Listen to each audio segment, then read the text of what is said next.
नमस्कार दोस्तों, स्वागत है आपका भक्ति मंत्र में। दोस्तों, आप सभी को अहोई अष्टमी की हार्दिक शुभकामनाएं।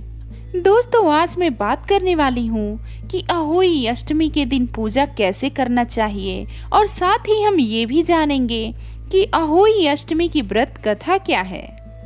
कार्तिक माह में कृष्ण पक्ष की अष्टमी तिथि को अहोई अष्टमी का व्रत किया जाता है। ये व्रत महिलाएं अपनी संतान की मंगल कामनाओं के लिए करती हैं। इस व्रत में अहोई माता की पूजा होती है।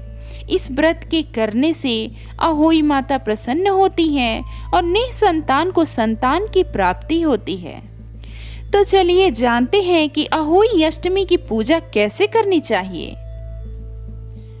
अहोई अष्टमी के दिन महिलाओं को सूर्योदय से पूर्व उठना चाहिए और व्रत रखने का संकल्प लेना चाहिए।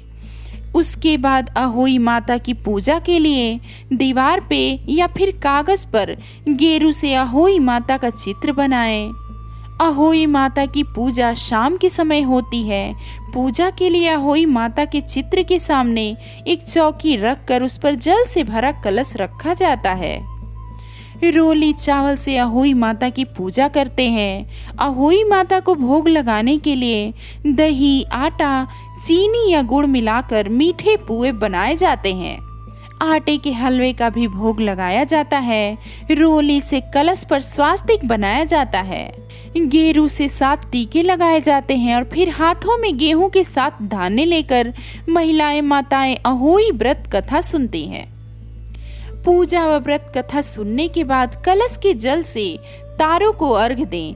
अहोई माता की विधिवत पूजा करने के बाद स्याहू माला धारण करते हैं। स्याहू की माला में चांदी की मोती और अहोई माता की लॉकेट होती है। पूजा के बाद बायना जरूर निकालें। वो बायना अपनी सास या पंडित को देकर उनसे आशीर्वाद लें। इसके बाद पारण किया जाता है। अब मैं आपको अहोई अष्टमी व्रत की कथा बताने वाली हूँ। प्राचीन समय में एक शहर में एक साहूकार के 7 लड़के रहते थे। साहूकार की पत्नी दिवाली पर घर लीपने के लिए अष्टमी के दिन मिट्टी लेने गई। जैसे ही मिट्टी खोदने के लिए उसने कुदाल चलाई, कुदाल साही की मान में जा लगी, जिससे कि साही का बच्चा मर गया। साहूकार की पत्नी को इसे लेकर काफी पश्चाताप हुआ। वह बहुत ही दुखी हुई। कुछ दिन बीतने के बाद उसके एक बेटे की मौत हो गई। इसके बाद एक एक करके उसके 7 बेटों की मौत हुई। इस कारण साहूकार की पत्नी शोक में रहने लगी। एक दिन साहूकार की पत्नी ने अपनी पड़ोसी औरतों को रोते हुए अपना दुख बताया, जिस पर औरतों ने उसे सलाह दिया कि यह बात बताने से तुम्हारा आधा पाप कट गया है। अब तुम अष्टमी के दिन साही और उसके बच्चों का चित्र बनाकर माँ भगवती की पूजा करो और उनसे क्षमा याचना करो। भगवान की कृपा हुई तो तुम्हारे सारे पाप नष्ट हो जाएंगे। साहूकार की पत्नी ने वृद्ध महिलाओं की बात मानकर कार्तिक मास की कृष्ण पक्ष की अष्टमी को उपवास किया और विधिवत पूजा की। वह हर वर्ष नियमित रूप से ऐसा करने लगी। कुछ समय बाद उसे 7 पुत्र रत्नों की प्राप्ति हुई। तभी से अहोई व्रत की परंपरा प्रचलित हो गई। तो दोस्तों, यह थी अहोई अष्टमी व्रत की कथा।